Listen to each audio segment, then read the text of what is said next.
আসসালামু সুপ্রিয় দর্শক, আপনাদের ভালোবাসায় আসলাম আবার চট্টগ্রাম সেই পিচ্চি মেয়েটার কাছে। আসসালামু আলাইকুম। ওয়ালাইকুম আসসালাম। আপু কেমন আছো তুমি? আলহামদুলিল্লাহ, আপনার দয়ে ভালো আছি।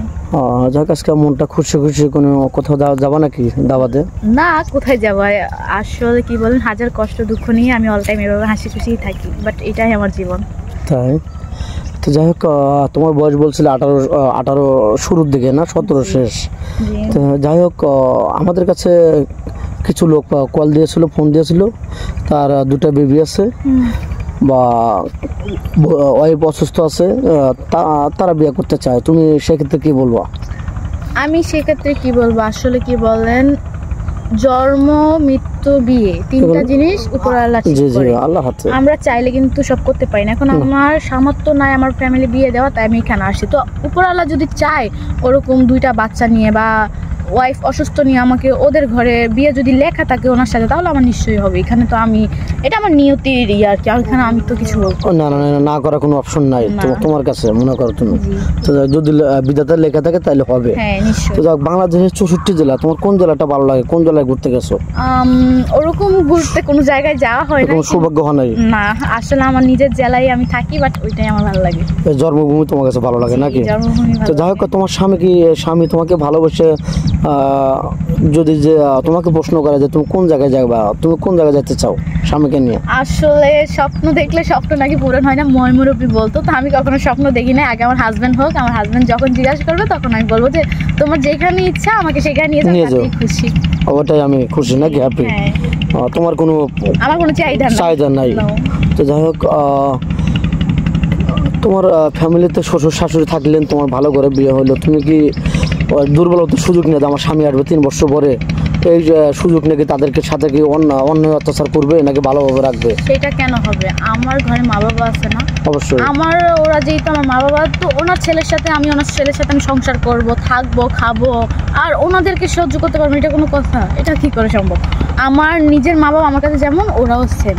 তো আমি কি কখনো, একটা মেয়ে কখনো পায় তার সন্তান, মানে একটা সন্তান কখনো পায় না তার মা বাবাকে কষ্ট দিতে বা কোনো জায়গায় আঘাত করতে? ওইটা কীভাবে, এটা কি প্রশ্ন করলেন আপনি? অনেকে আছে যে স্বামী আছে 3 বছর 4 বছর পরে আসবে, শ্বশুর শাশুড়ির সাথে দুর্বলতার সুযোগ নিয়ে অনেক খারাপ আচরণ করে। ঠিক আছে, বুঝলাম, কিন্তু আসলে কি বলেন, কে কি করে সেগুলো আমি জানি না, কিন্তু আমার কাছে ওগুলো কোনো অ্যালাউড না। আমার কাছে আমার মা বাবা যেরকম, আমার হাজবেন্ডের মা বাবা সেম, একবারে সেম। মানে বাবা মা রেখে আছি এখানে, বাবা আমি দ্বিতীয়বার পাইছি, এই তো তাদের সাথে খারাপ ব্যবহার করার প্রশ্নই আসে না। তোমার স্বামী তোমাকে বলে যে বিয়ের পরে যে তোমার পর্দা করে চলতে হবে, 5 ওয়াক্ত নামাজ পড়তে হবে, তোমার কোনো কাজ নেই, শুধু বোরকা পরে চলবে আর নামাজ পড়বা, খাওয়া, ইনশাআল্লাহ, সমস্যা নেই। তুমি কি হ্যাপি? আমি হ্যাপি। আমার হাজবেন্ড আমাকে যেটা বলবে আমাকে তো সেটাই শুনতে হবে না, কারণ হাজার হলো তো আমার হাজবেন্ড। আমার হাজবেন্ড যদি বলে যে তুমি ওই পথে যেও না, আমি যাইতে পারবো না। যদি বলে তুমি আজকে ভাত খেও না, আমি তাতেও খাইতে পারবো না, কারণ আমার হাজবেন্ড, আল্লাহ তাআলা যেহেতু হুকুম করছে যে একটা নারী একটা ছেলের সাথে বিয়ে হওয়া, হাজবেন্ড ওয়াইফ, ওই যে বিয়ের ইয়েতে বন্ধনে আবদ্ধ যেদিন হয়ে যায় সেদিন থেকে তো হাজবেন্ডের কথা শুনে চলতে হবে। সেদিন থেকে নিজের বাড়ির লোকজন সব আপন থেকে পর হয়ে যায়, আর শ্বশুর বাড়ির সব আপন হয়। তো আমার হাজবেন্ড আমাকে যেটা বলে আমাকে তো সেটা শুনতেই হবে। অবশ্যই, তুমি রাইট বলছো। তো যাই হোক, এই দুঃখের মাঝে, যেমন তোমার বাবা অসুস্থ, মা গৃহিণী, তোমার সংসারে এখন খুব কষ্ট, যাই হোক এর জন্য আমাদের ভিডিওর সামনে বা ক্যামেরার সামনে আসছো। যাই হোক, এই দুঃখের মাঝে একটা প্রশ্ন করি, তুমি কি গান জানো? যে কোনো গানের কলি বলতে পারবা? আমাদের দর্শক বন্ধু তোমার মিষ্টি সুরে একটু কলি জানতে বা শুনতে চায়, খুব আগ্রহী। আমি আসলে কি যে বলবো, আমার জায়গায় যদি অন্য কেউ থাকতো তাহলে বুঝতে পারতাম। আমার একটা ছোট বোন আছে, একবেলা আমি, মানে কি আর বলবো, একবেলা ভালো মন্দ খাইতে দিতে পারি না, একটা ভালো ড্রেস কিনে দিতে পারি না। আমার বাবা অসুস্থ, আমার মা একজন গৃহিণী, চাইলেও আমার বাবাকে ডাক্তার কাছে নিয়ে যেতে পারি না। দ্বিতীয়ত, কখনো আমার বাবা মায়ের মুখে কখনো আমি হাসি দেখি নাই, যে মানে ওরকম একটা হাসি যে জীবনে লাইফে কিছুর অভাব নেই, ওরকম একটা হাসি আমি কখনো দেখিনি। সবসময় আমি দুঃখের মধ্যে হেঁটে বেড়াই, তো তারপরে আমার মুখের থেকে হাসিটা যায় না। আমি সবসময় হাসি খুশি নিয়েই বেঁচে থাকি। এই দুঃখের ভিতরে হাসিটা করলে আমার মনে হয় দুঃখগুলো সব চলে যায়।